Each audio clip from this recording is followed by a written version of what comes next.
I grew up in small-town America. As a kid, I worked in a dairy. My father and grandfather both fought in World War II. There were a lot of constants in my life, things I could rely on. Church on Sundays, the Pledge of Allegiance at school, the love and support of mom and dad, and the fact that I lived in the greatest country in the world, where every day dreams come true.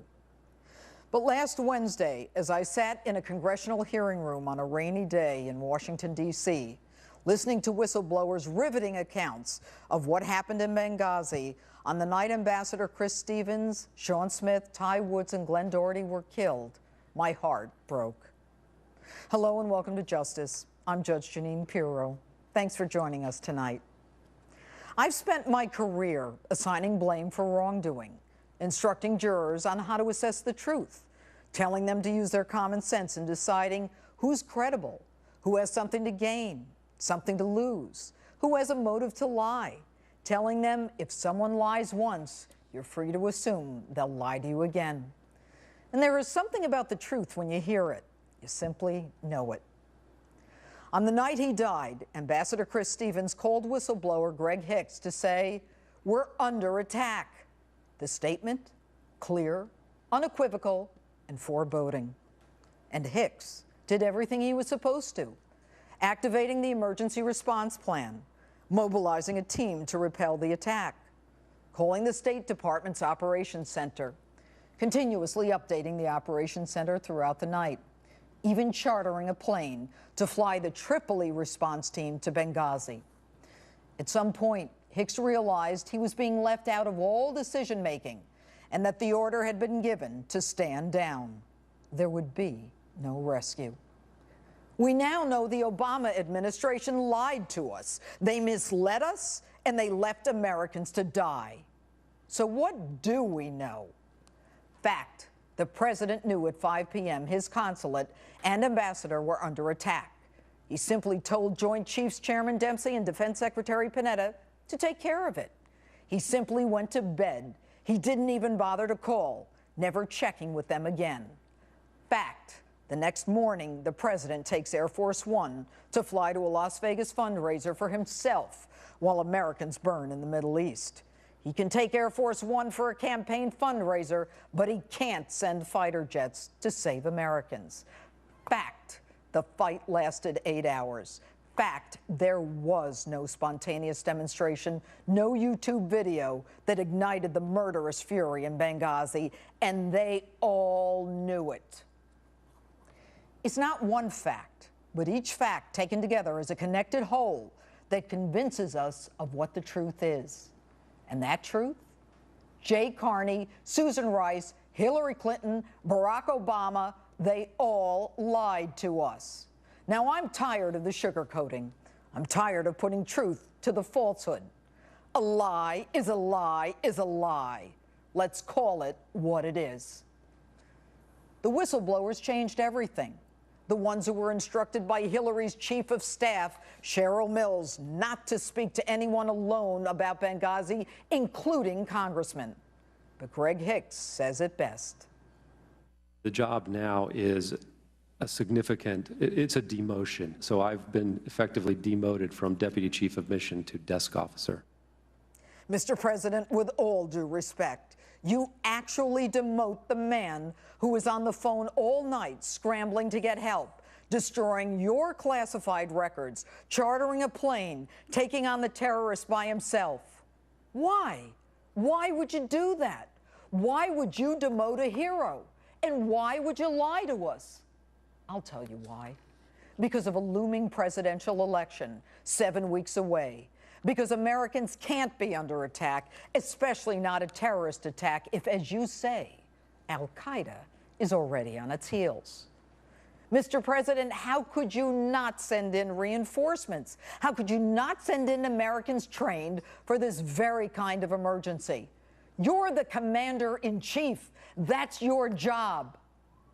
And enter Hillary Clinton. Fact, because the Benghazi consulate security was so substandard, it could only have been inhabited if you had issued the waiver. Fact, Your department continuously denied both Ambassador Stevens and Deputy Chief of Mission Hicks' request for more security. Fact, you actually reduced security when everyone knew of the threats and the prior assaults on Benghazi. And please, don't even begin to try to sell us the idea that it was about saving money, because your own staffer, Charlene Lamb, who supposedly was dismissed, swore that the resources were not an issue. And my sources tell me Lamb is now up for an even higher post in the State Department. So, Hillary, why would you do this? I did tell the Accountability Review Board that Secretary Clinton wanted the post made permanent. Oh, okay. Now we know. You wanted to arrive on your chariot and announce the establishment of a permanent mission in a normalized Libya.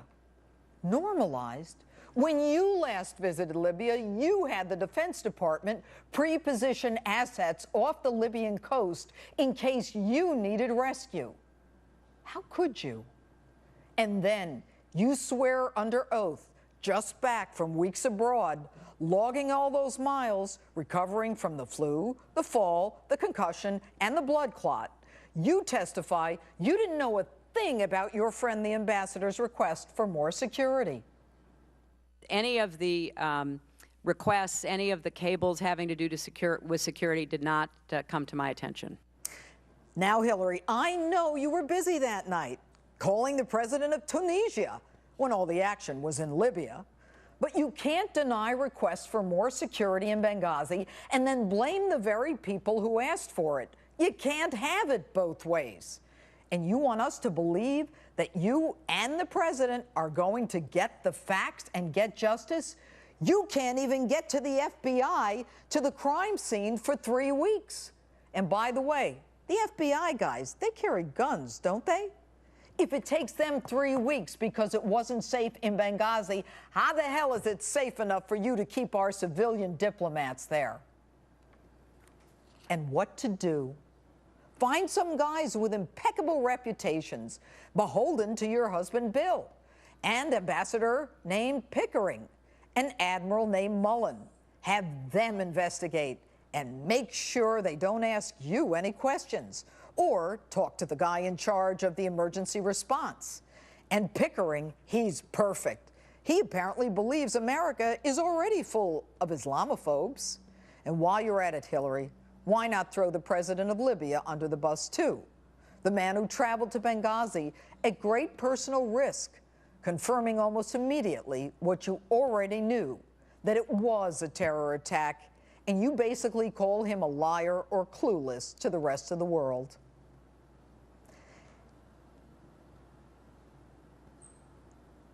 And how about your take on our money? You take it and buy an advertisement to apologize to the Arab world about a video that has nothing to do with Benghazi while they burn us in effigy. That'll keep the lie going, too. But they say we're obsessed with Benghazi. The New York Times says that our Benghazi obsession is all about hysterical allegations of crimes equal to Watergate. Really? My memory may not be all that great, but nobody died at Watergate, and no one was left on the battlefield. Our Congress, though, they're good. They'll get to the truth. I find it truly disturbing and very unfortunate that when Americans come under attack, the first thing some did in this country was attack Americans, attack the military, attack the president, attack the State Department, attack the former senator from the great state of New York, former Secretary of State Hillary Clinton. You're kidding, right? We have the best military in the world. But even with all of their technological advances, they could not get there in time. Now, this guy hasn't even heard the testimony, and he's already accusing the man who has the most to lose, his own life, and who was actually on the ground and in the battle, of lying. And it gets worse. Death is a part of life. What difference at this point does it make? It's as if they're saying, enough with the dead and on with the living, on to my next election. And remember this one? The White House and the State Department have made clear that the single adjustment that was made to those talking points by either of these two institutions were changing the word consulate to diplomatic facility because consulate was inaccurate. Today we know that was a bold-faced lie. There were 12 deletions of references to terrorism at the instruction of the White House and the State Department. Hillary's henchwoman, that temple of veracity, Victoria Nuland, actually tells the CIA to remove any reference to the prior Benghazi security warnings because it could be used against Hillary. But my favorite, Leon Panetta. There just wasn't enough time. Listen to this one from 7 months ago. A Monday morning quarterbacking going on here. Basic principle is that you don't deploy forces into harm's way without knowing what's going on, without having some real-time information. There wasn't enough time? How did you know the fight wouldn't last 24 or 48 hours or more?